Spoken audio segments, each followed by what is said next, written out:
Anganwadi workers and helpers from across the state launched a massive protest on Saturday, congregating at Astable playground to march towards the Gandhi Statue at Circuit House. The protesters expressed deep frustration over being ignored in the latest state budget and the non-implementation of various Supreme Court rulings in this favor.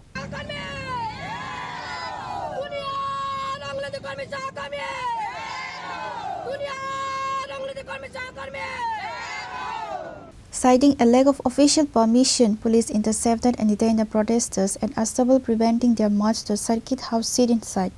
The workers are demanding better budgetary allocations and immediate fulfillment of legal rights as per Apex Court directives. Protest leaders have issued a defiant warning, stating they will remain at the site until Social Welfare Minister Khorang and Chief Minister Dr. Manik Saha personally meet them to address their grievances.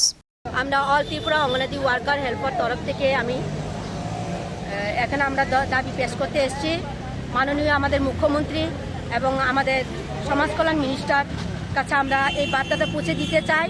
আমরা চাই আমাদের 5টি দাবি যেমন হোক পূরণ করো। প্রথমত দাবি আমাদের সুপ্রিম কোর্ট এবং হাইকোর্টের অনুসারে যে আমাদের স্বীকৃতি দেওয়া হয়েছিল, কোর্টে কেস দিতে হয়েছিল, ওইটা আমাদের দেওয়া হোক।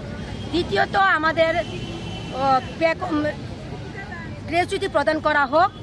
তৃতীয়ত আমাদের অন্যান্য সরকারি কর্মচারীদের মতো আমাদের সুযোগ সুবিধা দেওয়া হোক এবং অবসরকালীন অঙ্গনওয়াড়ি ওয়ার্কারদের 5 লাখ টাকা এবং হেল্পারদের 4 লাখ টাকা করে আমাদের দেওয়া হোক। এই দাবি নিয়ে আমরা আজকে পথে এসেছি। আমরা অনেক ডেপুটেশন করেছি, ডেপুটেশন করার পরে কোনো কাজ হয়নি, সরকার আমাদের দিকে নজর দিচ্ছে না এবং তার জন্য আমরা আজকে অনেক কষ্ট করে দুঃখ করে বুকে জল জমিয়ে চোখে জল জমিয়ে আমরা এসেছি এখানে। এই আশাতে আমরা থানা পারমিশনও পাচ্ছি না এবং আমি আমার মিডিয়ার বাইরেও ধন্যবাদ জানাচ্ছি আজকে এখানে আমাদের জন্য সহযোগিতা করার জন্য এবং এখানে আমাদের থানার অফিসারগণ আছেন তাদেরকেও আমরা ধন্যবাদ জানাচ্ছি আমাদেরকে সহযোগিতা করে এখানে এই জায়গাতে আমাদেরকে ইন্টারভিউ নেওয়ার জন্য। আমরা চাই আমাদের এই দাবিগুলো সরকার গ্রহণ করুক এবং আমাদের কাজের অনুসারে আমাদেরকে আমাদের যে মাইনে পাওয়ার কথা অনারিয়াম সেটা আমাদেরকে পূরণ করে দেওয়া হোক। কিন্তু গত অধিবেশনে আমরা চাইছিলাম আমাদের জন্য বাজেট পেশ হবে, ওই অপেক্ষায় আমরা ছিলাম, কিন্তু এতবার মানে দেওয়া হচ্ছে, অধিবেশন হচ্ছে, আমাদের কোনো বাজেটের নাম গন্ধই নেই, তুলনাই করছে না ওনারা ওনাদের বাজেট করছে, কিন্তু অঙ্গনওয়াড়ি ওয়ার্কারদের নারীরা দেশের ভবিষ্যৎ বলছে, কিন্তু নারীদেরকে দেশে ভবিষ্যতে মানে অবহেলিত করে ফেলে দিচ্ছে আমাদেরকে ঠেলে। তাহলে আমরা কিভাবে কাজ করব? আমাদেরও তো সব সংসার আছে, সন্তান আছে, আমাদেরও তো ইচ্ছা করে ওনাদের মতো আমরাও গাড়ি উঠি, ওনাদের মতো আমরাও কাপড় ভালো করি, কিন্তু আমরা যেই মাইনে পাচ্ছি ওগুলা দিয়ে আমরা কিছু করতে পারছি না।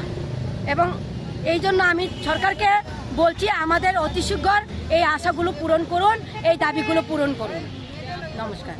আমরা এসেছি এই আস্তাবল ময়দান থেকে র্যালি করে, আমরা কোনো লড়াই করতে আসিনি, আমরা আমাদের দাবিগুলো পৌঁছে দিতে এসেছি। আমরা ওইখানে যাব, আর সার্কিট হাউসে গভর্নর হাউসের এখানে দাঁড়ালেই হয়তো আমরা মিনিস্টারকে ডেকে আনতে পারবো। উনি যতক্ষণ পর্যন্ত না আসবেন, আমাদের একটা আশা বা দুটো আশা পূরণ না করে, তাহলে আমরা এখান থেকে যেতে মানে যাব না। এইভাবে আমরা নিশ্চিত করে এসেছি, মরতে হলে মরবো এখানেই, তবু ঘরে না খেয়ে মরার থেকে আমরা রাস্তায় মরে যাব, তবু আমরা রাজি আজকে এইখানেই। ওনারা না আসবেন, আমরা দরকার লাগলে রুট ব্লক করে নেব। আমাদের মাননীয় ত্রিপুরা সমাজ কল্যাণ মিনিস্টার আসতে হবে এবং আমাদের রাজ্যের সরকার যে আমাদের মানিক স্যার, উনি আমাদের একটা হল আমাদের দিয়ে বলে যেতে হবে, কারণ আমরা অনেক করেছি, অনেক মানে ডেপুটেশন দিয়েছি, ছোট ছোট ডেপুটেশন দিয়ে হয়নি, তাই আজকে আমরা এই সংগ্রামের পথে বাধ্য। Reporter by Partner from Agartala, Chini, Khorang.